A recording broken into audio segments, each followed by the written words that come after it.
नमस्कार, मैं कमलेश कबीर आपका एक बार फिर स्वागत करता हूं इस नए एपिसोड में। आज के इस एपिसोड में हम बात करेंगे तथाकथित किसान आंदोलन की।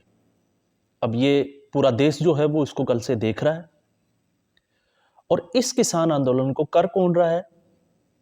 किसान आंदोलन को कर रहा है, आपने देखा होगा, किसान यूनियन, और जो वर्ड ये यूज करते हैं उसके आगे लिखा हुआ है अराजनीतिक। तो आज इस पूरे एपिसोड में हम चर्चा करेंगे कि ये किसान आंदोलन जो है वो कितना राजनीतिक है और कितना अराजनीतिक है। अब सबसे पहले आते हैं हम मुद्दे पे। आपको लगेगा इस वीडियो को देखने के बाद में, हो सकता है अगर आप इसके इमोशनल अटैचमेंट में हो तो आपको लगेगा कि मैं जो है वो किसान आंदोलन के विरोध में हूं। लेकिन मैं आपको बता देता हूं, मैं भी किसान परिवार का ही बेटा हूं।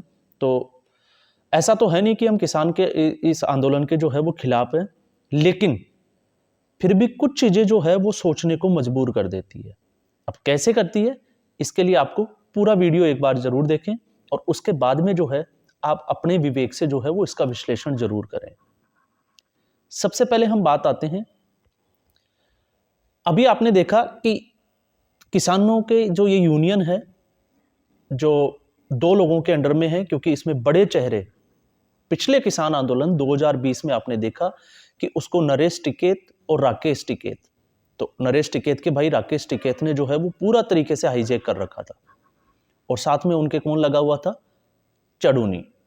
लेकिन ये दोनों ही जो बड़े नेता जो थे, जो पिछले इस आंदोलन के सूत्रधार थे, और लगातार बीच बीच में राकेश टिकैत आपको पता है किस तरह के जो है वो भाषण देता है, लेकिन इस वक्त ना उनकी कोई यूनियन है, ना उनके कोई फॉलोवर्स इस आंदोलन से जुड़े हैं, और ना राकेश टिकैत इस आंदोलन से जुड़ा है। चढ़ूनी का भी इसमें जो है वो कहीं भी नाम नहीं आ रहा। और नए दो बंदे, एक दल्लेवाल और दूसरा जो है पंडेर, इनके नाम जो है अब वो लोग इस आंदोलन की अगुवाई कर रहे हैं। तो यहां पे एक सवाल ये खड़ा होता है, क्या एमएसपी जो है वो राकेश टिकैत, गुरपवंत सिंह जो चढ़ूनी थे, या पहले जो किसान जो यूनियन इसमें जुड़ी हुई थी, क्या उनको नहीं चाहिए? दूसरा, इसको देखते हुए, इस पूरे आंदोलन की रूपरेखा को देखते हुए, भारत सरकार के कृषि मंत्री, आपने पता होगा, अर्जुन मुंडा, इसके अलावा पीयूष गोयल, वो लोग चंडीगढ़ पहुंचे। इन किसान यूनियन के नेताओं के साथ उन्होंने जो है वो मीटिंग की, और मीटिंग करने के बाद में इनकी 13 में से 10 मांगे मान ली गई। अब आप अंदाजा लगा के देखिए कि 13 जो इनका जो सूत्री मांग थी, उसमें से अगर 10 मांगे मान ली जाती है और उसके बाद में अगर कमेटी का नाम लिया जाता है कि आप आइए, कमेटी बनाइए, कमेटी आप ज्वाइन करिए, और उसके बाद में जो है वो इसका हल निकाला जाएगा। लेकिन अब हम इसको थोड़ा सा और तरीके से भी समझ लेते हैं। जब एमएसपी की बात करते हैं, जैसे C2 + 50% जो था, MS स्वामीनाथन की जो रिपोर्ट थी, ये उस वक्त की एक रिपोर्ट थी।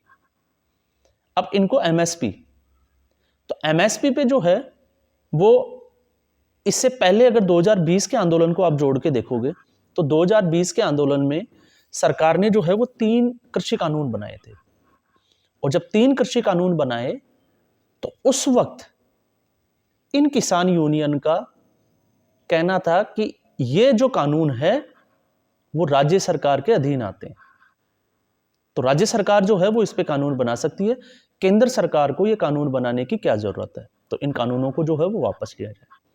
1 साल के बड़े संघर्ष के बाद में जो है वो कानून जो वापस ले लिए गए। अब सरकार का अपना नजरिया है, सरकार किस नजरिए से देखती है, क्योंकि उसमें भी कुछ जो है वो रेडिकल एलिमेंट्स जो है वो एंटर कर चुके थे, तो हो सकता है वो उस वजह से वापस लिया जाए, या हो सकता है इन लोगों की जीत हुई, दोनों हम इस बात पे जो है वो एग्री कर लेते हैं। लेकिन इस बार ये लोग जो है, जब पिछली बार ये कह रहे थे कि राज्य सरकार के अंडर में आता है, राज्य सरकार भी तो इस पे कानून बना सकती है, तो इस बार जो है वो राज्य सरकार के खिलाफ भी तो ये धरना कर सकते थे पंजाब में। लेकिन इस बार जो है एमएसपी की गारंटी जो है वो इनको चाहिए केंद्र सरकार से, तो यहां पे एक जो है वो सवालिया निशान खड़ा हो जाता है। दूसरा, इसके अलावा अगर हम देखें तो एक चीज और हमारे सामने आ जाती है। आपने देखा होगा पिछले 3-4 दिन से जितनी भी जो सिक्योरिटी एजेंसीज हैं, उनके अलर्ट के बाद में पुलिस प्रशासन ने, पैरामिलिट्री फोर्सेस ने हाईवेज को जो है वो सील कर दिया गया, वहाँ पे बैरिकेडिंग की गई, वहाँ पे लोहे के जो है वो नुकीले जो है वो कांटे लगा दिए गए, बैरिकेडिंग की गई सीमेंट की, वो सारी चीज़ें हमने देखी। और फिर उसके बाद में इन्हीं यूनियंस का जो है वो स्टेटमेंट आने लगे कि ये लोग जो है वो किसानों को रोकना चाहते हैं। अब हम इसके उलट जो है वो दूसरी बात कर लेते हैं। ये जो 4 दिन में जो हुआ, ये एक थ्रेड आने के बाद में हुआ।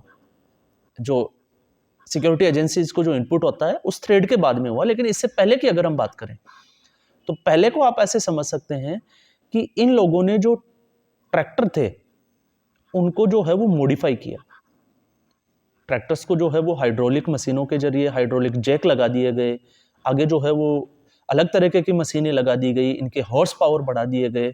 और आप मान के चलिए ऐसा करने का जो है वो, अगर आपको ये लगता है कि ये 4 दिन में हो गया कि जब रोड ब्लॉक कर दिए गए और उसके बाद में किसानों ने किया है, तो ये हमारी सबसे बड़ी भूल होगी। क्योंकि ये जो है वो लगभग 1 से 1.5 महीने का इसमें समय लगता है।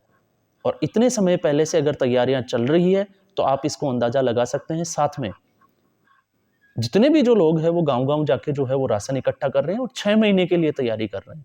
तो 6 महीने का मतलब लगभग अप्रैल के आसपास जो है वो चुनाव होने हैं, मई में जो है वो शपथ ग्रहण समारोह होना है। तो ये जो है वो पूरा एक चुनावी, इसको हम जोड़ के देख सकते हैं कि 6 महीने ही क्यों, 12 महीने भी तो हो सकते हैं, 2 साल भी तो हो सकते हैं। तो 6 महीने के लिए इन्होंने जो है वो डीजल वगैरह इकट्ठा कर लिया। ये तमाम तरह की चीज़ें, इसके अलावा फुटेज आपको पता होगा। कुछ लोग आपको जो है वो खालिस्तानी एंगल से भी बात करते हुए मिलेंगे, कुछ जो है वो किसानों के एंगल से भी बात करने को मिलेंगे। और पूरे इस आंदोलन में जो है वो किसान, और कल तो जो है वो शंभू बॉर्डर पे आपने देखा जो फुटेज आ रहे हैं, बड़ी जो है वो तनावपूर्ण स्थिति बनी हुई है। लेकिन इससे पहले हम एक चीज़ पे और गौर करते हैं कि आखिर जो है इस चुनाव के पीछे राजनीतिक हम क्यों कह रहे हैं। आपको पता होगा राहुल गांधी, मैं एक जिसको कहते हैं कि इन चीज़ों को जोड़ के देखता हूँ। राहुल गांधी जब ट्रकों वालों के साथ में विजिट कर रहे थे तो उसके बाद में ट्रकों की एक स्ट्राइक हो गई थी। और ये कोइंसिडेंटली नहीं हो सकता, क्योंकि इसके पीछे भी अगर हम इस कहानी को जोड़ के देखते हैं, थोड़ा सा इस पे थोड़ा सा रिसर्च करते हैं, तो कई चीज़ें जो है उसमें सामने आती है और वो सोचने के लिए मजबूर कर देती है। जैसे मैं आपको बता देता हूँ, एक विजय पटेल, जिनको विजय घेरा के नाम से जाना जाता है, आप उनके ट्विटर हैंडल को चेक करिए। वो बहुत बड़े जो है वो सोशल इन्फ्लुएंसर के रूप में जाने जाते हैं। वो बड़ी जो है वो रिसर्च करते हैं इन चीज़ों के ऊपर। और आप उनके रिसर्च को देखोगे तो उन्होंने जो है वो बाकायदा विद एविडेंस जो है वो अपने ट्विटर हैंडल पे बहुत सारी सामग्री इसको लेके इकट्ठा करके उन्होंने डाली है। अब वो सामग्री क्या है उसको हम थोड़ा सा समझ लेते हैं।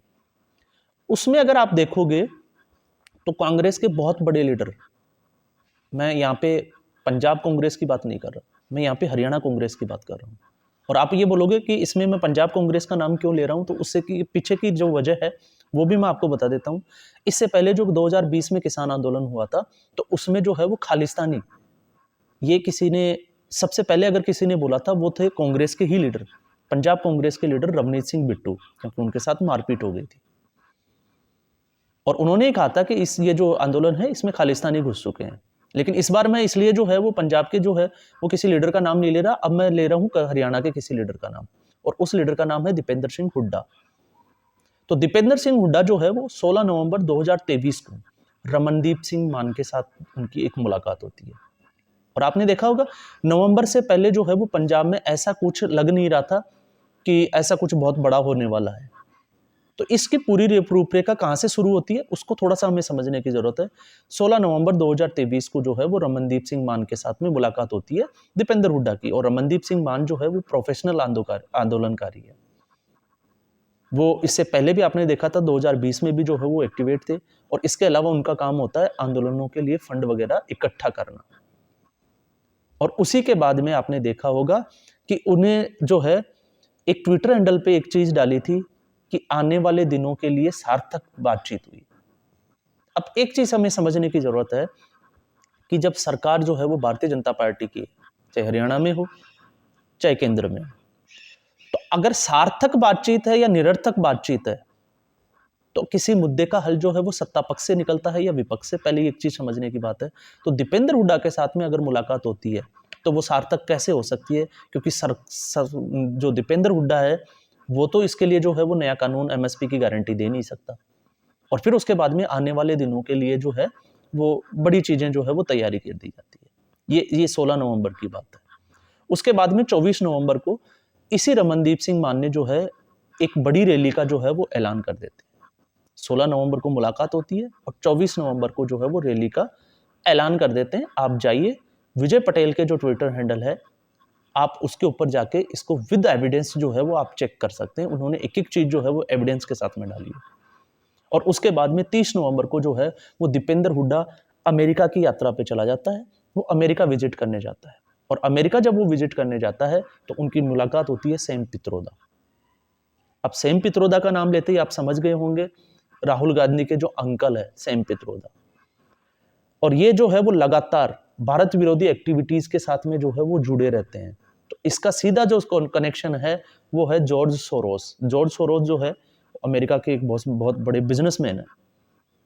और जॉर्ज सोरोस, आप उनको जाके देखिए, आप उनकी आपको मिलेगा, वो कहते हैं कि वो भारत की जो राष्ट्रवादी सरकार है, मैं यहाँ पे जोर देके बोल रहा हूँ, ये जॉर्ज सोरोस के वर्ड है कि राष्ट्रवादी जो सरकार है, मोदी सरकार, उसको उखाड़ फेंकने के लिए जितनी भी पूंजी उनको खर्च करनी पड़े वो इसके लिए तैयार है। तो यहां से सवाल खड़ा हो जाता है। और आप जाके देखिए, आप दल्लेवाल के इनके आप फेसबुक के ऊपर आप जाके देखिए, जब भी इनका कोई स्टेटमेंट होता है तो फिर नीचे जो पंजाब के ही जो किसान हैं वो ये कमेंट्स करते हैं, क्या फंड खत्म हो गया क्या, या फिर फंड इकट्ठा करने के लिए, पैसा मंगाने के लिए आप लोग जो है वो बाहर फिर से आप जो है वो एक्टिवेट हो गए। ये मैं नहीं कर रहा, आप फेसबुक पे जाइए और फेसबुक पे इन चीज़ों को चेक करिए। ये पंजाब के ही जो लोग हैं, जो किसान हैं, उन्हीं में से कुछ किसान जो है वो इस तरह के कमेंट इन लोगों के ऊपर करते हैं। और ऐसा इसलिए क्योंकि आपने देखा होगा 2020 के आंदोलन के बाद में इन लोगों ने जो है वो एक पार्टी भी बनाई थी और पार्टी बनाने के बाद में ये इलेक्शन में खड़े भी हुए। जमानत जब्त हो गई, ये एक अलग बात है, लेकिन ये कितने राजनीतिक है कितने अराजनीतिक है, हम इसकी यहाँ पे ये चर्चा कर रहे हैं, इसलिए ये जो है वो बात उठाना जरूरी हो जाता है। तो सैम पित्रोदा के साथ में दीपेंद्र हुड्डा की मुलाकात होती है और उसके बाद दीपेंद्र हुड्डा जो है वो वापस भारत लौट आते हैं। और उसी के बाद में जो है वो 10 दिसंबर यहाँ से रैलियों का दौर शुरू हो जाता है। आपने देखा होगा चंडीगढ़ को जो है वो घेरने की कोशिश की जाती है, किसानों की रैलियां शुरू हो जाती है। और इसमें 11 दिसंबर को जो है वो रमनदीप सिंह मान चंडीगढ़ पहुंचते हैं और चंडीगढ़ पहुंचने के बाद में जितने भी दूसरे किसान यूनियन के जो नेता इस वक्त जो है वो एक्टिवेट है, जो ये आंदोलन को जो है वो लीड कर रहे हैं, उनके साथ उनकी मुलाकात होती है। और उनकी मुलाकात के बाद में जो है वो दिल्ली चलो का ऐलान हो जाता है। ये पूरी जो है वो पटकथा लिखी गई है इस पूरे आंदोलन की। इसके बाद में 11 दिसंबर को आप राहुल गांधी का जो है वो 11 फरवरी का जो है राहुल गांधी का आप एक स्टेटमेंट देख लीजिए ट्विटर हैंडल पे। उन्होंने लिखा कि अब वक्त आ गया है इस सत्ता को उखाड़ फेंकने के लिए। तो एक चीज इससे ये जरूर साफ हो जाती है कि ये जो है वो डिस्परेट है, ये विपक्षी पार्टियों का एक डिस्परेट है। जब जब ये सत्ता से पक्ष से बाहर होते हैं तब तक कुछ ना कुछ जो है वो बड़ा चीजें होती है और इसमें जो है वो पिस जाते हैं वो लोग जो इनके बहकावे में आ जाते हैं। अब ये इसलिए क्योंकि टकराव की स्थिति तनावपूर्ण जो है वो बनी हुई है। और सबसे बड़ी समझने वाली बात यह है कि इसमें जो पुलिस वाले हैं जो अपनी ड्यूटी कर रहे हैं वो भी इन्हीं किसानों के बेटे हैं, इन्हीं का कोई भाईबंद है, कोई बुआ का बेटा है, कोई मामा का बेटा है, और ये किसान भी लोग वही है। और इन दोनों में जो है वो टकराव की स्थिति उत्पन्न हो गई। दूसरा, ये कमेटी में जाने के लिए तैयार नहीं है, ये लोग सुप्रीम कोर्ट की सुनने के लिए तैयार है, ये नहीं है, ये सरकार की सुनने के लिए तैयार नहीं है, क्योंकि अगर ऐसा होता है तो फिर इनका जो मकसद है वो खत्म हो जाता है। और इसी बीच अब इसको दूसरे एंगल से अगर हम देखते हैं कि इसको बाहर से कोई फंडिंग तो नहीं हो रही, बाहर से तो कोई नहीं चला रहा, तो गुरपवन सिंह पन्नू जब स्टेटमेंट देता है कि 13 फरवरी जो वक्त आ गया है कि दिल्ली को जो है उस पर कब्जा करने का, दिल्ली को जीतने का, फतेह करने का, तो इन लोगों की जबान से जो ये नेता है वो ये क्यों नहीं कहते आगे आके कि हम लोग जो है वो अपने आप अपने आंदोलन को देख लेंगे, आपको इसमें जो है वो पढ़ने की जरूरत नहीं है। लेकिन ऐसा अभी तक जो है वो कोई स्टेटमेंट नहीं आता। इसलिए इससे पहले भी हमने देखा था कि यही किसान जो है अगर ये हाइड्रोलिक मशीनों के लिए और ट्रैक्टरों को इतने मॉडिफाई कर सकते हैं तो उसमें कितना खर्चा होगा, तो आप अंदाजा लगा सकते हैं कि ये किसान जो है वो किसान नहीं हो सकते। जब ये कर्जे की बात करते हैं तो फिर इनके पास पैसा कहाँ से आता है इन चीज़ों को जो है वो मॉडिफाई करने का। इससे पहले भी हमने देखा था 2020 में भी जब ये लोग किसान आंदोलन कर रहे थे दिल्ली बॉर्डर के ऊपर, तो वहाँ पे जो है वो इनको रहने के लिए कौन सी सुविधाएं दी गई थी, उनके जो जिसको कहते हैं टेंट लगे हुए थे, उनमें एसी तक लगे हुए थे, इनकी ट्रॉलियों में भी एसी तक लगे हुए थे। तो इन सब की जो है वो फंडिंग कहाँ से होती है, आप अंदाजा लगा सकते हैं। दूसरा इसको जो है वो इस एंगल से भी देखा जा सकता है कि पंजाब में जो है वो आम आदमी पार्टी की सरकार है, अरविंद केजरीवाल की सरकार है, और अरविंद केजरीवाल जो है उनके ऊपर गिरफ्तारी की जो है वो तलवार लटकी हुई है। वो लगातार जो है वो बीजेपी को कोसते आ रहे हैं। तो इस वक्त उनको लग रहा है कि पंजाब की जो 13 सीटें हैं उन पे अगर कब्जा करना है, क्योंकि पिछले किसान आंदोलन का अगर किसी पार्टी को फायदा हुआ तो वो भी आम आदमी पार्टी ही थी। और इस वक्त फिर चुनाव है और ये पहला लोकसभा चुनाव है आम आदमी पार्टी का पंजाब में। तो आम आदमी पार्टी ये चाहेगी कि इस पूरे आंदोलन को जो है वो केस किया जाए, इस चुनाव में जो है वो उसका फायदा उठाया जाए। तो ये कई जो एंगल है वो इशारा करते हैं। आमजन की जो परेशानी है वो अलग है, किन लोगों को परेशानी है वो भी आप देख सकते हो, और पंजाब जो है वो कहाँ से कहाँ पहुंच गया, ये भी एक बहुत बड़ी सोचने वाली बात है। क्योंकि मैंने पिछले वीडियो में भी बात की थी कि जो पंजाब 2000 तक प्रति व्यक्ति आय में जो है पहला स्थान रखता था, फर्स्ट पोजीशन पे इंडिया में था, आज जो है वो 16वें स्थान पे आ गया। तो इसके लिए जिम्मेदार कौन है? तो इसके लिए जिम्मेदार यही लोग हैं, क्योंकि ये लोग जो है वो ट्रेड बिजनेस हर जगह से आपने देखा। आज भी मैं जब सुबह उठा, मैंने एक न्यूज़ देखी पढ़ी, तो उसमें पता चला कि लुधियाना के जो है वो बहुत सारे जो ट्रक जो थे वो खड़े हैं। क्यों खड़े हैं? क्योंकि वो आ जा नहीं सकते। तो फिर ये अगर ट्रेड नहीं होगा तो फिर इसका नुकसान जो है वो किसको होगा, ये भी आप अंदाजा लगा सकते हैं। तो ये मैं किसी किसान आंदोलन की, किसी किसान विरोधी बात नहीं कर रहा, मैं यहाँ पे खालिस्तान की बात नहीं कर रहा। मैं सिर्फ ये बताना चाह रहा हूँ कि आपको अपने विवेक से फैसला लेना है, आपको सोचने की जरूरत है कि आप जो है वो इस आंदोलन में कहाँ खड़े हैं, किसके साथ खड़े हैं। आज के एपिसोड में बस इतना ही। उम्मीद करूंगा आपको ये एपिसोड पसंद आया होगा।